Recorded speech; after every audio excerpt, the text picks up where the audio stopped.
The Countess of Chester Hospital again at the centre of bleak investigations over the deaths of babies in their care. Cheshire Police say yesterday 3 people who were senior leaders here 10 years ago were arrested.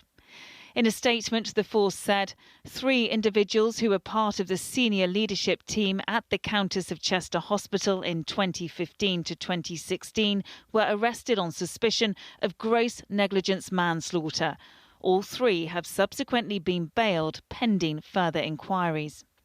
Oh, Lucy, is it? Yes. Hello, my name's... Former neonatal nurse Lucy Letby is currently serving 15 whole-life orders for the murders of 7 babies and the attempted murders of 7 others. Detectives say the latest arrests don't impact her conviction.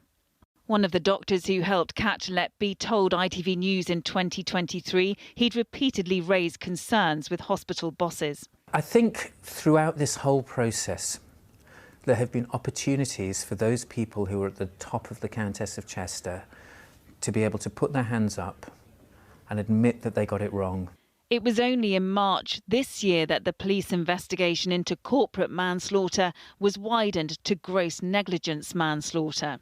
The breach has to be very gross, really severe, basically demonstrating a significant disregard for human life. So an act of carelessness or negligence, simple negligence we call it, isn't sufficient.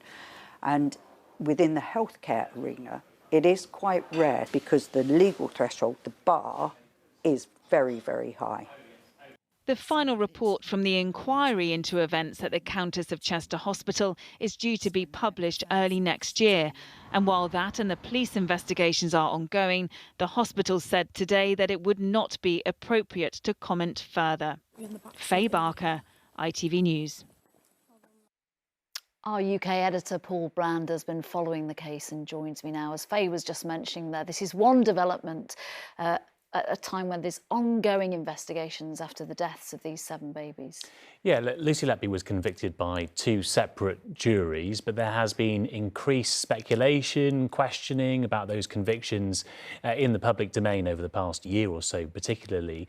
And what we're seeing here, the reason why this story is becoming so complicated is essentially each side in this argument over whether or not she killed those babies is pursuing a different avenue here. So on the one hand, you've got the police who are convinced those convictions are safe, continuing their process of now looking into whether hospital bosses did enough to stop Lucy Letby. That's why we've got this investigation into corporate manslaughter and gross negligence manslaughter. And they're also looking at whether Lucy Letby harmed other babies, including at Liverpool Women's Hospital. Plus, on top of that, as you heard in Faye's report, we've got this inquiry that's not due to report back until next year, looking at very similar things, essentially. But then on the flip side, you've got Lucy Letby's lawyer, her family, a growing number of MPs and clinicians who believe the evidence behind all of this is not sufficient to have convicted Lucy Letby, and they are going to the Criminal Cases Review Commission. They've put a file of evidence into that commission already, arguing that her convictions should be sent back to the Court of Appeal for them to potentially overturn them. So this is a really complicated picture now. None of this is going to resolve itself very quickly. There's going to be months and months and months more speculation about all of this and a growing public fascination, I suppose, with Lucy Letby's case.